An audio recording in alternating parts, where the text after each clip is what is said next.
Ryan Reynolds here for, I guess, my 100th Mint commercial. No, don't. I mean, honestly, when I started this, I thought I only have to do like 4 of these. I mean, it's unlimited premium wireless for $15 a month. How are there still people paying 2 or 3 times that much? I'm sorry, I shouldn't be victim blaming here. Give it a try at mintmobile.com/save. Whenever you're ready. $45 upfront payment equivalent to $15 per month. New customers on first 3-month plan only. Taxes and fees extra. Speed slower above 40 gigabytes. See details. This episode is brought to you by Experian. Are you paying for subscriptions you don't use, but can't find the time or energy to cancel them? Experian could cancel unwanted subscriptions for you, saving you an average of $270 per year and plenty of time.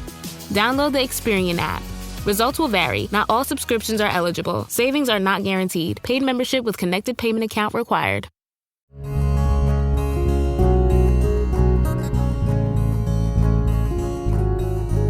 Welcome to the Casting Across Fly Fishing Podcast. I'm Matthew of castingacross.com, where I explore the quarry and culture of fly fishing. This is episode 110, which means if you're just tuning in for the first time, you have 109 episodes to catch up on. You're going to be totally lost if you don't go all the way back to the beginning and start and listen to everyone. Just kidding. I don't think there is a serial-style fly fishing podcast out there. I guess there's space for that in a relatively congested little world that would be unique and different, but I don't have that kind of time, energy, effort, or content. So, hey, if you want some help and some ideas with getting that off the ground, let me know. But that's not what we're talking about today. We're talking about snow.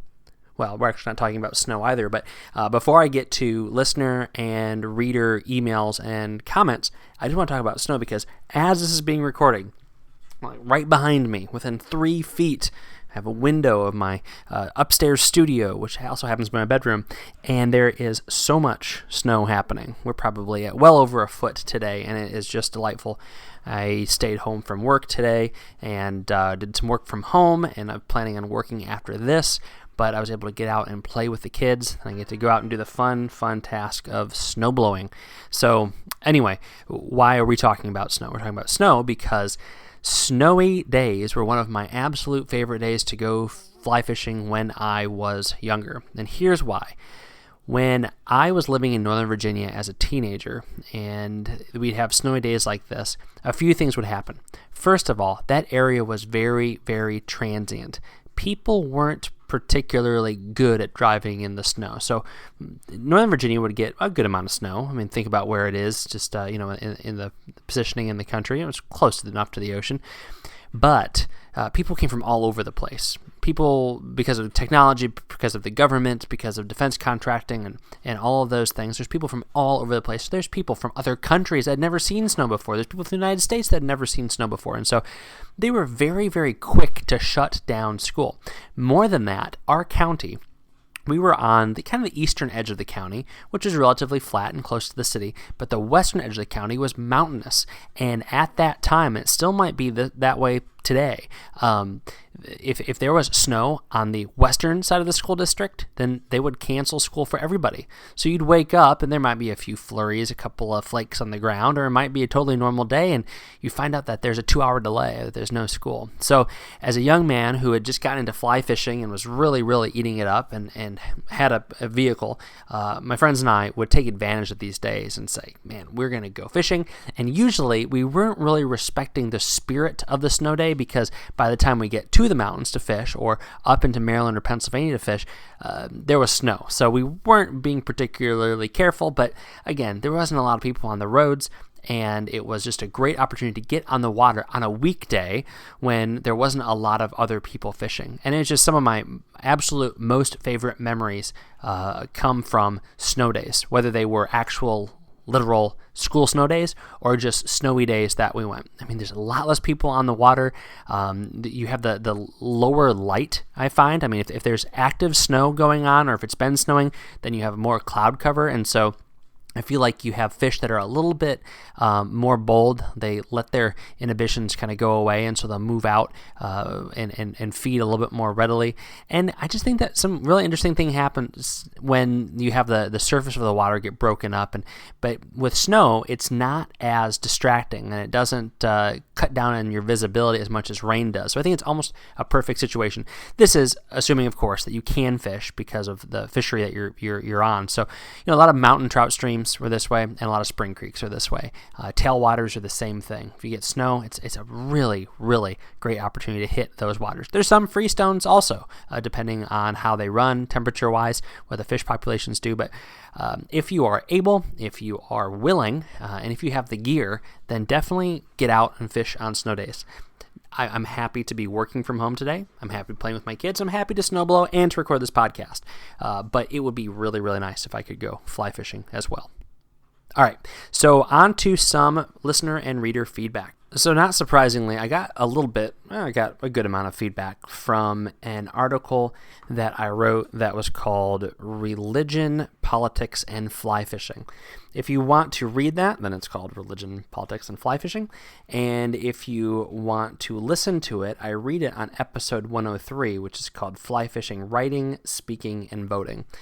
And basically, I make the case for not wasting your time. If you fly fish a lot, or if you fly fish every once in a while, just don't zero in on just fish on the drive to the stream, your time on the stream, and your drive back from the stream.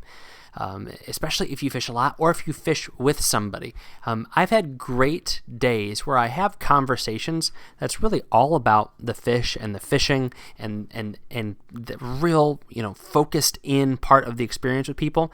But those aren't my best days. My best days, you take the fishing out of the equation, which for some people is hard to do, and I get that. But you take the fishing out of the equation, and what are those really good times? Those really good times are those deeper conversations on the stream side while you're just taking a break. You're having a sandwich, or you are walking back to the car, or you are in the car on the way back home, or you've stopped on the way to the stream to get breakfast or whatever. You can talk about, well, this is my favorite fish, and this is my favorite fly, and this is how I'm going to use this fly for this fish. You can do that, but there's so much more. And so I wrote about that, and I said that, you need to talk about the things that are important and things that matter, and it's okay to disagree, because there's no reason to immediately go on the attack or be defensive when you're having a conversation. Because again, what's the context? The context of a drive to the stream isn't a debate. And if this person and you are going to get so into it that it's going to ruin your day of fishing, that's probably not the kind of person that you want to be fishing with in the first place. So if you can't be cordial in that context, then maybe you shouldn't be fishing with that person, if that makes sense. Or maybe it's a you issue. You need to figure that out. So anyway, all that to say, I wrote this article, and I wrapped it up. I concluded the article by saying that you need to be thinking about having these conversations about religion and about politics and about worldview and about all the things that matter. And I wrapped it up by saying, especially when you're by yourself. And really, I wanted to kind of hammer that home, and I tried to make it subtle, but also at the same time clear in the article, that you need to be thinking about these things. So a conversation, when we think about a conversation, is most specifically between you and another person. But at the same time, I know that I do my best thinking when I have no distractions. And sure, when I'm fly fishing, I'm thinking about what I'm doing. But I am rarely so intensely focused in every minute that I can't have this background conversation in my mind about something I'm working through, some conviction, some question that I had, some conversation I've had with somebody either that day in the context of fishing or earlier in the week. And so that was my encouragement in the article. But I got some feedback, and rightfully so. Some people pushing back because they have a difference of opinion, and that's cool, and that's great. So Kevin says, sorry, gotta disagree with you on this. 3 topics generally not allowed in the water: general politics, religion, and work. Exception to politics may be conservation-minded topics like how to better protect Pebble Bay or the Everglades. There may be rare exceptions made under extenuating circumstances, but not as a habit. And I appreciate that, Kevin. And that'd be a great example of, if I was fishing with you, I would know that that's not going to be your most favorite topic. But at the same time, I mean, think about you made an exception, and I think we all have exceptions to this, and it's awesome when our exceptions line up. So Kevin's example, and I'm not picking on him, is, you can't talk about or shouldn't talk about politics, religion, and work. Well, with the exception of politics being conservation. Well, there have tendrils that come out of conservation that reach into all sorts of those things. So it was never my vocation, but I spent a lot of time significantly involved in some conservation volunteer work, where it was a part of my weekly routine, and some months throughout the year it was very, very daily routine. So when I was having those conversations, it was me continuing something that was in my mind from a 9-to-5 kind of situation. Similarly, none of these issues exist on an island. Again, conservation has tentacles. Your conservation convictions stem from your view of the world. They stem from your view of man's role in the world. That stems from your view of government. So there's no way to totally and wholly compartmentalize any one of these issues. And that's why I'm saying, you can sit there and say, we should protect Pebble Bay, and that's a great thing to talk about. But if you don't tie that into other things, then it's a very singular note kind of conversation. And that's really where you feel somebody out. Say, I think we should protect it in this way. We should just veto everything and make it not an issue. And someone says, well, I think we should go through the back channels to veto it. Not back channels, but through the proper channels to veto it. Well, what's the difference between those two worldviews? How do we agree and yet disagree on how to get there? And that's a reasonable conversation. And we're talking about a very worthy cause, but what is more valuable in that moment? Understanding that other person, or just agreeing, yes, Pebble Mine bad? Okay, so that's just one example. But Kevin, I appreciate the feedback. The other comment on that one that I wanted to share was from Bob. And Bob says, a large part of the appeal of fly fishing is the quiet solitude. If I'm fishing with anyone, it is a guide. If you want to have intense conversation during sport, I suggest golf. Now, this is where, again, I totally agree, Bob, and I think this is a great point. I am not a huge fan of having that conversation as I'm casting, because most of the places that I fish aren't the kind of place where I want you that close to me. I don't like fishing shoulder to shoulder. And if I am fishing shoulder to shoulder with you, there's a good chance there's other people there. So that it starts to get cumbersome and awkward and weird. But again, not the worst thing in the world. I've been in steelhead situations where I've been an observer. I don't think I've ever actually fished in that context. And people are talking about sports, and they're talking about news, and it's totally normal. And I almost feel like in those contexts, people are less likely to get irate and to storm off. I mean, people will get really ticked off if you cross their line, or you snag a fish, or you throw some trash in the river or something like that. But it's an interestingly calming effect when everyone's just picking up, mending, picking up, mending, and everyone's in this rhythm. And so the conversation is kind of left at a nice little simmer. But I agree, honestly, Bob. I mean, that's not my ideal thing, is to have a conversation that starts when we both hop in the car at 5 a.m. and it concludes at 9 p.m. But in those interim periods, in those little in-between times, there's nothing wrong with having that conversation. And, just feeling each other out, trying to figure out when the best time to have that conversation is, and if it's something that's appropriate based on your relationship and based upon just what's going on in the content and the context, all those things. It's just worth thinking about. Again, hopefully you're walking away from a day fishing with more than a couple of fish to net or to hand, and a couple of more than pictures. But it's an experience and something that is tying your time on the water to the rest of your life. So in as much as you are maybe daydreaming about trout fishing at your desk on a Tuesday, you are in some small way that's not harming your enjoyment of the moment, that's not interfering with your ability to catch fish. You're at least trying to work through an issue that you have from work, from home, from politics, from religion, while you're on the water, or while you're on your way to the water. But again, like I said, maybe it's just that. Maybe it's never out loud. Maybe it's just in the back of your head. But it's a great opportunity. We don't celebrate the virtue of quiet, of alone, of solitude enough in our culture. and it can really bite you in the rear end. So anyway, some great conversation regarding that article, Religion, Politics, and Fly Fishing. But I would just go ahead and give it a read if you hadn't done that yet. The next bit of feedback is from Stephen.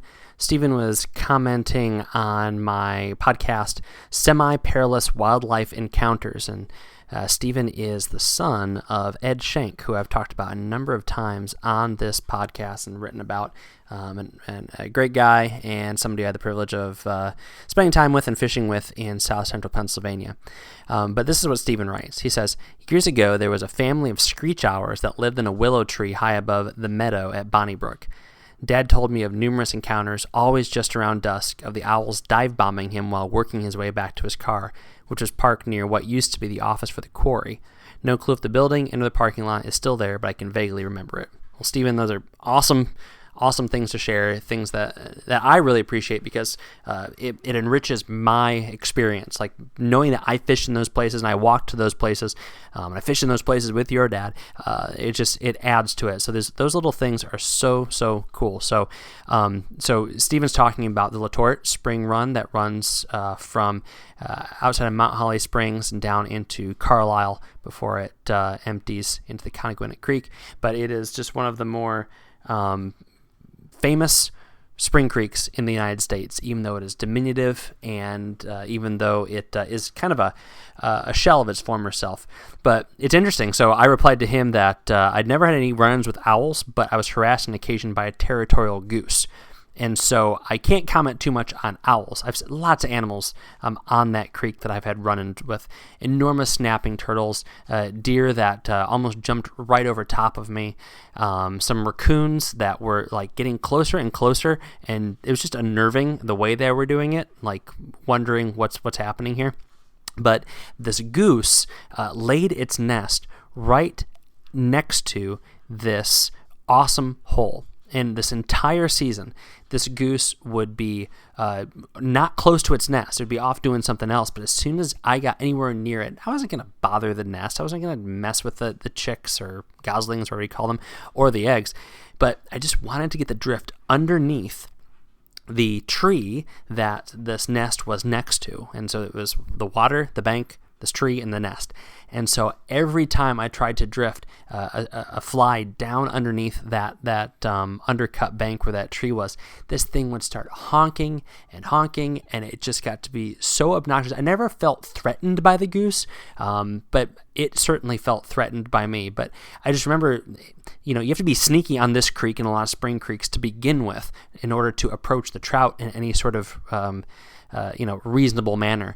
But now it wasn't even just being sneaky about the fish. The fish were neither here nor there in my mind. I had to take such a wide berth around this pool and cast from so far upstream and get a downstream drift and keep taut line. It was adding this entire other level of challenge to an already difficult fly fishing situation. So no owls, but I did have red-winged blackbirds get all over me on that stream, very, very close to the spot that Stephen was talking about with his dad and the owls. So I always love hearing historical accounts from some of my favorite fly fishing waters. So that might be a selfish request, but anybody who has information about fishing in the Appalachians and Virginia and Maryland and Pennsylvania, spring creeks in south central Pennsylvania, or up here in the White Mountains and in New England, or down in Arkansas in the tailwaters, these places that I absolutely love, I'm more than happy to listen to those stories.